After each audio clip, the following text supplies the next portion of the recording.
Welcome to Moonlight Madness, and today we're doing the sign of the sun, moon, and rising in Earth. And as soon as I started the reading, I pulled up the card, which is the Empress. So the Empress is very much representing all four signs of the zodiac.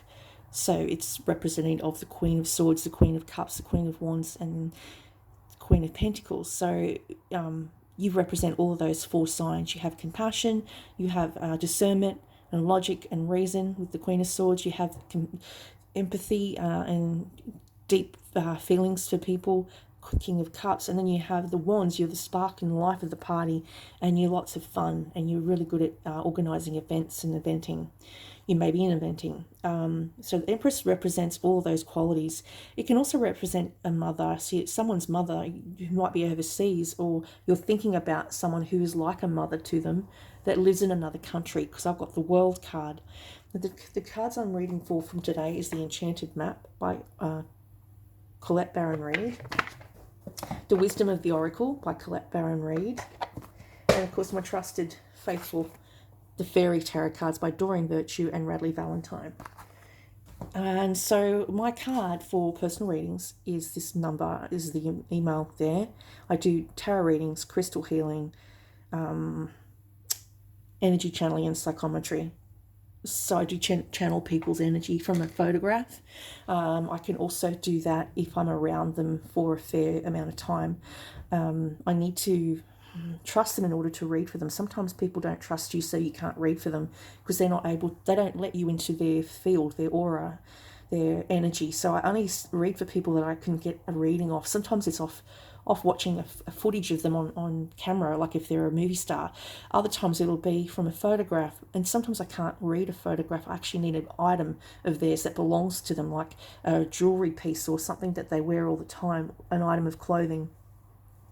That's how I work. So for anyone out there wanting a personal. Now, the World card here represents someone from overseas, or maybe you've just come through a giant learning process where you're at the end of your journey. You're end of the journey, you're starting a brand new one, and you've got the two. So you've got the two representing maybe in two and one is a three. So maybe in 3 years' time, you'll decide to go overseas and meet this person who was in another country, who could be a Taurus energy, because it's featured strongly with the Empress being very representative of the Taurus card. I've got Queen of Pentacles also in the spread, and she's got the two babies in the pod. It means you're very creative. You like luxury, you like fine clothes, nice jewelry, nice food. You like to be taken out and showered with affection and love. And the world is talking about world events. Maybe you are on the internet. Maybe you do like a live channel like this, the World Wide Web. So that can represent the World Wide Web, but it can represent completion of cycles and cycling out of one situation into a brand new one. In the past, you may have had dealings with a star, which he or she could be on television, they could be in media, they could be an influencer on social media, they can be an Aquarian. This is the Aquarian card. It looks to the future with hope and optimism and the power of faith to move mountains. Happy changes that bring relief from challenging times. So you could be healing from a breakup. You could be healing from a breakup with an Aquarian. You could be trying to get your life in order. You're trying to get your diet right, your exercise program, your health in order. You may be trying natural therapies in order to heal from a situation, or heal from an illness, and maybe you're coming out the other end of it. That was in the past. And then in the recent past, you've got the Queen of Pentacles, which is the practical side of people. The Taurus, the Virgo, the Capricorn, whose respect to how you proceed, the ability to make anything more beautiful, meeting someone who can help your dreams come true. They may be very good at decorating furniture. They like fine jewelry. They like fabrics. They could work in the industry of fashion designing, where they work with fabrics and different swatches and know how to dress a room up, how to I guess you dress a table. When you were trying to sell an object, like I used to dress tables for Lifeline, and I would make it look attractive, like a set, like I'd put a different dinner set and a different placemat and different things to entice people to buy that item, that table, which would go towards Lifeline itself for the people that are on the end of the counselling lines. That's how they get paid. That's how we pay the Lifeline people. And I thought it was good for a good cause because it prevents suicide. So I liked volunteering there because I was doing something positive for someone else that needed a hand, who, may have been struggling mentally, as we all did during COVID. Their lines are busy 24/7. You sometimes have to wait 10 to 15 minutes to get through. So try not to take up too much of their time unless it's urgent, or, you are having suicidal thoughts, or you're just not coping. It's good to call them and they will listen and advise your best course of action. The Four of Autumn is the Four of Pentacles. So this is just like looking at what you're holding on to. What are you holding on to so tightly? All your money, all your coins, when you could be helping others. Manage your resources wisely. Achieve a balance in how you spend and save money. Help out those who are less fortunate. So, I don't like to spend money unless I have to. And I think I'm very careful with my money because I've never had a lot of money in my life. And I've always had to look after children and try and figure out how I'm going to feed them, being a single parent. But I have always tried to make sure that I had food on the table, always cooked for them every night, did their homework with them, and then I would relax and be, myself and have me time in the bathtub or something. But it was always about them. And even to this day, if they get stuck, I try to give them food or, just a little bit of something to sort of get them through the week, because it's very hard being a student. You don't get a lot of money and you're trying to juggle work plus study, and that can be very draining. And you don't have a lot of money to play with because you can't work too much, because then you will miss out on your study and then you won't pass your course. So it's that real balancing act that I find being a student. I've done it myself. I was doing part-time study and part-time working, and sometimes it just clashed. I couldn't do both, and I failed one of my courses because of COVID, and because I was trying to work as well, and it was face-to-face, and a lot of it was practical. And I think a lot of people either failed university during the COVID, or they had to wait and finish later because they couldn't do their practical, which is in my son's case. But he's now completed, and I'm so proud of him.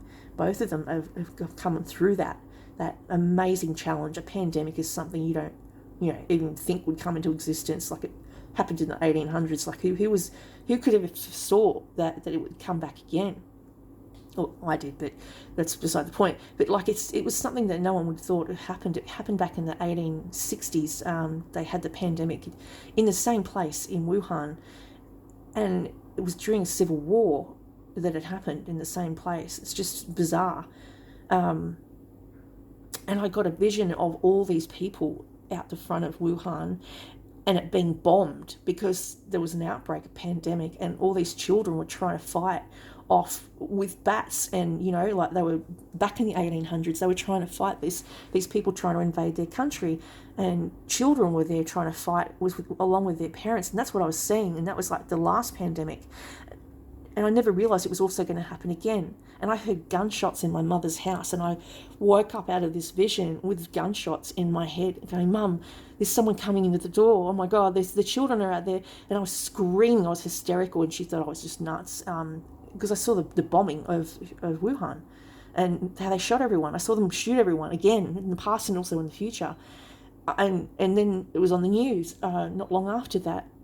After I stopped talking to my family, I was in a psych ward, and and then when I got out and I was talking to my psychologist, she's like, how did you know? I said, I have no idea, but did you alert the authorities? She said she did.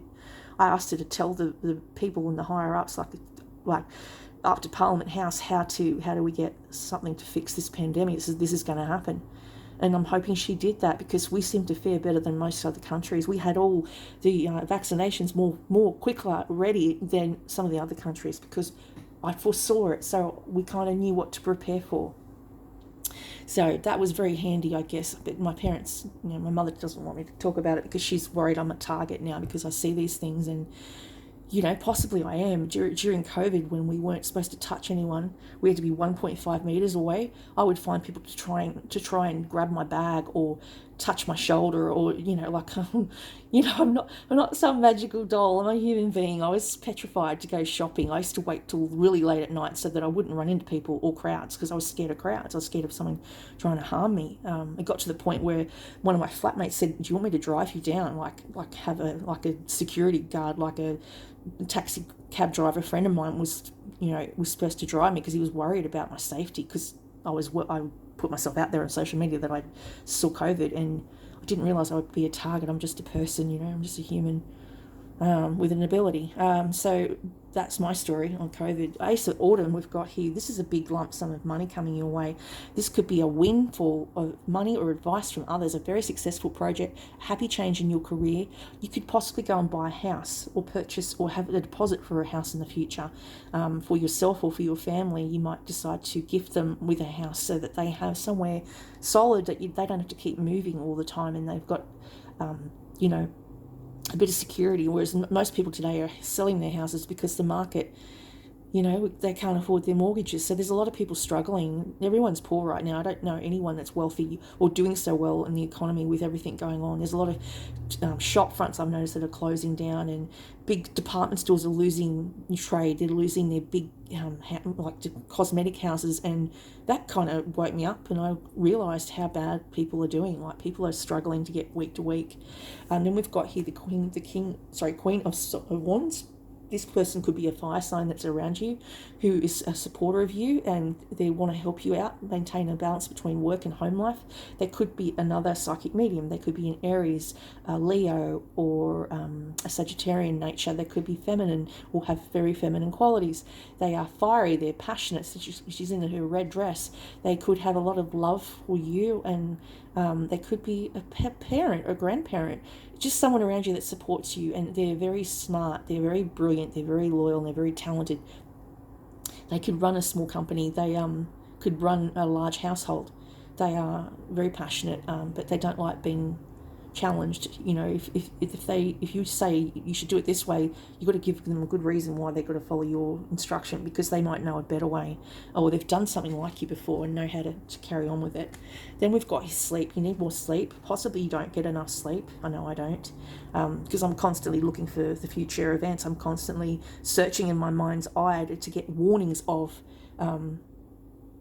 so it says set aside your concerns for now, you can make a decision later. So something may be illuminated in your sleep. See how she's got the crown with the lights around her head? So you're getting downloads while you're sleeping, and the pine cones represents illumination and going within and shutting yourself off from the world for a while, just because it becomes very hectic out there with all the energy flying around. I know when I go to a department store, like I don't normally do, like I had to yesterday, looking for work, just to see what's out there, and I had to come away. I found it overwhelming. Not like having a breakdown or anything, but just I found the energy full on. I had to get out of there. I felt uneasy. Just too much noise, too much stimulation. I had to get out. I used to work in department stores, so I think it's since the pandemic, everyone is feeling like this. This is the new normal. So then it says that you may need to find ways to sleep better through natural therapies. Then you've got the Six of Pentacles. This is like what you do, the good you do comes back to you. An unexpected inflow of money, borrowing wisely, or repaying a debt. So you may decide to take a loan out in the future, or you may decide to pay back what you've been given, as far as if you wanted to donate your time and energy, volunteer your time and energy to a place, or like Lifeline, or like Got Your Sister Back, programs like that, where you're giving back to society to help fight domestic violence. Like, you could do a cooking class there, or you could donate your time by trying to sell the clothes at the Got Your Sister Back place that they do volunteer work there, which is, you know, going for a worthwhile cause. It's helping people escaping violence and domestic violence, and entire families. They have a shelter in Newcastle for children escaping violence in the home. Then we've got here the King of Summer, and this is to do with someone who's coming for you in your future, a romantic partner you can trust. They give excellent advice that comes from the heart. They get involved in cultural, creative endeavours. They could be part of an art program, they could be a curator in an art gallery. They could be an art director. They could be someone who's on social media showing you how to do makeup, or, you know, a tutorial on hair, or a tutorial on art, or how to draw. You could be taking classes to learn how to draw, which I'm looking at doing. I can draw, but I want to learn more. There's more to it, like things like acrylic paints and things like that. I love watercolors, but I would like to learn how to use watercolor paint as well as acrylic paint. That's something I want to do for my future. I play with pencils. I do aquarelles, and I love them because you can draw, and then you can add water to it with a paintbrush and it becomes paint and it just looks amazing. So that could be someone you may run into that's part of the art world. So when we've got here Fork in the Road, that's that one, and that's number 13. That's to do with trying to make a decision. Do you go left or do you go right? Time to make a decision, considering the consequences as you prepare to act, owning up to your obligation to make a necessary choice. Every choice has a consequence. You have arrived at a fork in the road and are being asked to come to a decision. Will you further your dreams by choosing left or by choosing right? Will you take the road less travelled or the one well worn by others who have come before you? This is your choice and yours alone to make. Circumstances and other people will not make it for you. Be present and do not avoid this junction, for it is important crossroads. Take heart, as no matter which path you choose, you will have a rich and meaningful experience. You've reached a moment of truth in the evolution of your relationship. Which will you choose, to open up to the possibility of love, or to remain isolated, to go deeper and commit to mutual passion, or to walk away? This is a time to take responsibility for your truest desire and follow it. Be honest with yourself about what you're willing to do. Invest and give, then choose. So you may have a choice between two people. One could be a Taurus and one could be a Scorpio. One could live far away, like an ocean away from you, literally. And one could live in your state or in your country. Be honest with yourself about what you're willing to do. Invest and give, and then choose. You cannot make a wrong choice if you move forward within a relationship. Know that it will be based in truth and authenticity. You may have a conscious decision rather than simply hanging on because you don't want to be alone, or ending things because you're afraid of the intensity of genuine connection. All roads lead to the lessons you must learn in your relationships. Regardless of the decision you make, it will take place on the path to a truer experience of the heart. And I have had a vision for myself recently about a reader. And I had it back in 2019, early 2020. And I had a vision that he moved here. And his name's Ocean Only. And he moves here and we're together.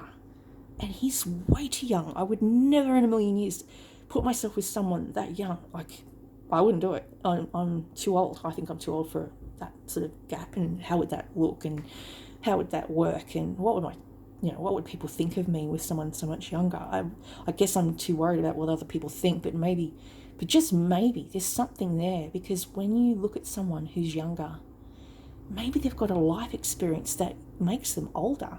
Yes, they've got a young, they're younger than you, they've got a young body, but maybe they've got life experience that has schooled them in life, that has made them more mature, and then possibly you could get along with that. So I'm not ruling it out. I'm not saying no, but I am saying I'd have to think about it. Or maybe I have to meet them and see how we click. I think we click on lots of levels because I've got Scorpio heavily in my chart and he is a Scorpion and he's also very schooled in doing what I'm doing. I could learn from him, he could learn from me. I try to teach people what I do online. So there's that possibility, but I do see a success, whichever one you decide on.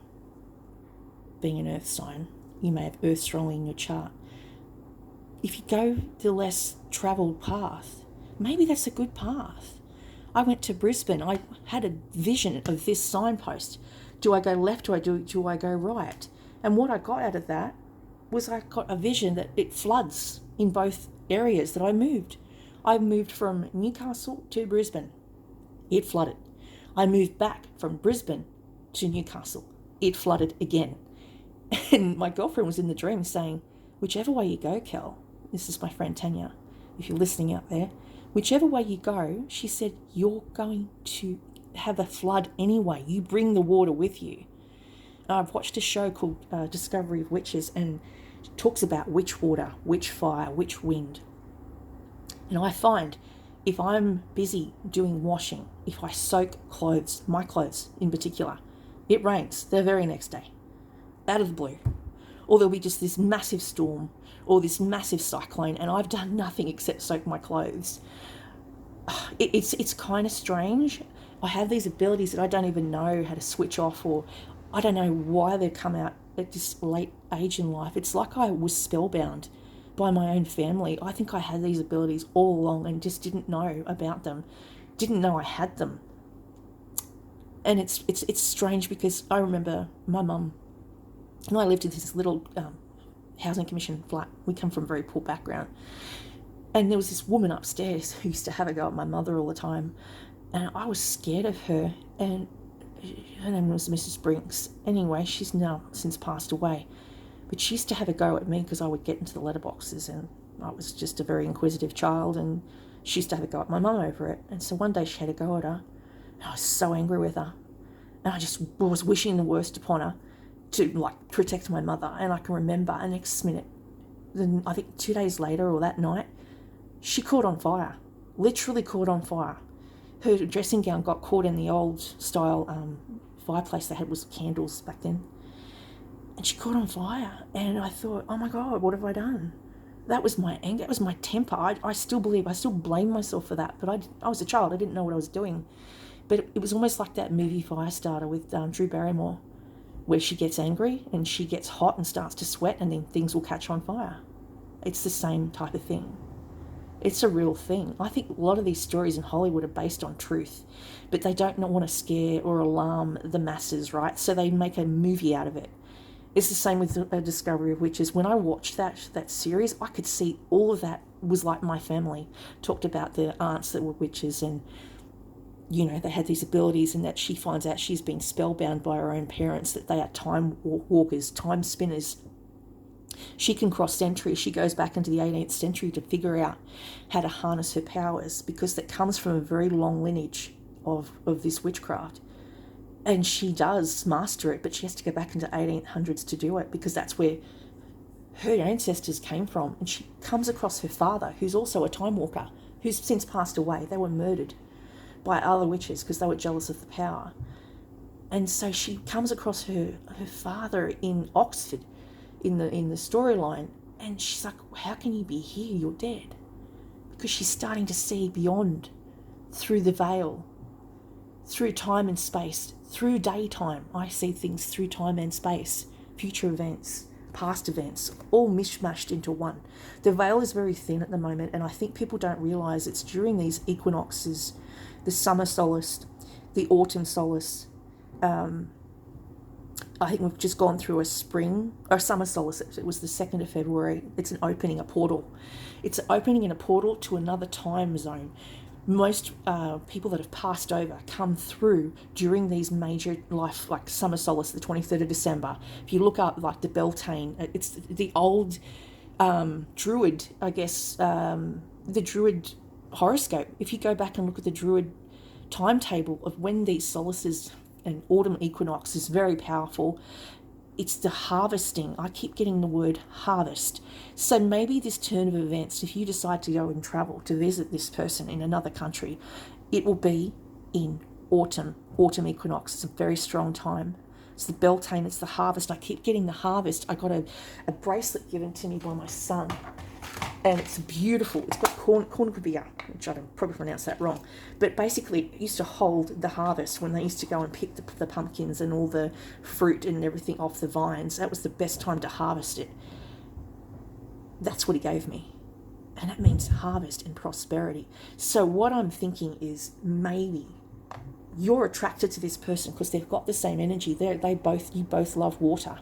And water is very much emotional and deep. And, it's not surface level. These people who are psychic mediums are very emotional and very deep. Mitchell Coombs is amazing. He talks to the dead all the time. I went and saw him in live, and he said to me, don't grieve the people that have already passed. They're around you every minute of the day. They sit with you on the bus. They get up when you wake up. They come to you in the shower. They are there with you all the time because they're your guardian angels. They are the past ones over, the ones that have passed over.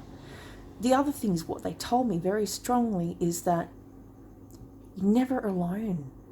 Even when you think you're alone, someone will save you from something.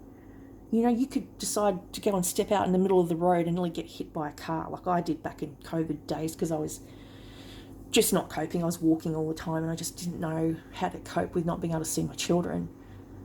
And I used to daydream about my youngest son because I was grieving him. I missed him so much. And he's a Scorpion, by the way. We get along very well, and he's so deep, and I wasn't able to see him because of lockdown for 3 years. I couldn't see him, and I was so upset. I was grieving him. I was seeing him every second street. So I went to walk out onto this road, and this car nearly hit me. Someone pulled me back because I was going to step, and then something told me to stop. So I stopped in my tracks, and the next minute the car came around the corner and almost hit me by like a slither. And it was because they were protecting me. So don't ever think they're not around. You can call on them. You can ask for their help. And I had a book that I read. It's called The Good Witch, Witch's Oracle. And it has a spell in here, which I thought was amazing, which they used in the Discovery of Witches. By round of 1, the spell's begun. By round of 2, a relationship to review. By round of 3, so must it be, tie not. By round of 4, apart no more, tie not. By round of 5, this spell's alive. By round of 7, the spell reaches heaven. By round of 8, I create this fate. By round of 9, our love is fine. And she said it in the movie, and I thought that's where they must have got it from. And what it is for is to reconnect with someone. It's a reconnect with someone and not charm. And I bought that to try and reconnect with my son because we had a family dissolving breakdown, didn't get along with everyone, and I left the building because I wasn't going to put up with the abuse anymore because it was aimed at me. But so you need to get a photograph of the person you wish to reconnect with, a red pen, and 20 inches of yellow ribbon. And on the back of the photograph, write the word reconnect in red pen, and then say this incantation: by paths shared, 2 hearts are divided, now become united. And that's what I was doing. And then it goes on about the round of 1, the spell's begun, tie the knot. Carry the charm with you and you will reconnect with that person you miss. This is by The Good Witch's Guide, a modern day Wikipedia of magical ingredients and spells by Sean Robbins and Clarity Beadle. And I bought it secondhand. It's a modern day treasure chest filled with holistic Wiccan magic and healing lore. Now, if you have not a spiritual bone in your body, then don't do it. If you are a practicing psychic medium, like myself, and you're trying to connect with someone, and there is spells that are written for people like us who are not trying to harm anyone, they're just trying to reconnect with their family, or they miss their lover that's overseas, or that they're missing someone who's passed over, you can reconnect with them. You can talk to them when you're asleep. They come to you when you're asleep. As Alison Dubois said, they come when you're at rest, when you're at peace. They can come to you on your birthday because it's a magical time. You're doing a spell by making a birthday wish. You're blowing out a candle, are you not? And a candle is representing the fire, wind, earth, rain, because you're burning, lighting the match. Then the solid form, the earth, becomes liquid, which is fire, which becomes then water, which is the liquid in the bottom of the candle. And then the smoke is air. So it's representing of fire, air, water, and earth. And if you want to do a spell that's for good, always use a white candle. There's no black or white in the Wiccan. It's all neutral. It's operating from a good place. You operate from a good heart. You try and bless the people that are still in your life. In your life, and if you miss them, put them in light. I always used to put a spell: Miguel in light, Christopher in light, and I said it about my entire family because I wanted to heal. I wanted to heal the fighting. I wanted to stop the infights. I wanted to just make the decision to love unconditionally. And that's what you do with your loved ones. You have to love them, warts and all, unfortunately. They have their good and bad traits. But most people with mental abilities or psychic abilities tend to have special needs, like they could be ADHD. I'm ADHD. They could be schizophrenic. They could be, they have some sort of PTSD or anything like that, where they've had a mental, problem, bipolar, for instance. These people tend to be on the spectrum, but these people are the sensitive ones. They're the up-and-coming next generation of psychics. I'm trying to find a person at the moment. She's missing. I can't seem to get a location on her, but I do get images of her, like future events, so when she's grown up. And so I see her grown up, which means they're going to find her. If I don't get future visions of her, or I just get past visions, then she's not here anymore. And I've just got an echo, a memory of her. So she's still out there. They will find her, because I see her growing up as a teenager, like a 16 to 17-year-old teenager. She is out there, but we just need to figure out a location. The only thing I could use is a photograph, but that's not enough. I think I need to do a location spell, and by using a pendulum, I can scry a circle of area in Newcastle. I'm getting Mayfield strongly. Somewhere in Mayfield, like the back of Mayfield in Corona Street, around that area, I'm getting that she's around that area strongly. I had that yesterday. But if I had a piece of her jewellery or clothing, I could actually get a location spell on her and use a map and see where she's at. So if she's out there, I hope she listens to this. We're looking for you. You'll be found. Take care. Namaste.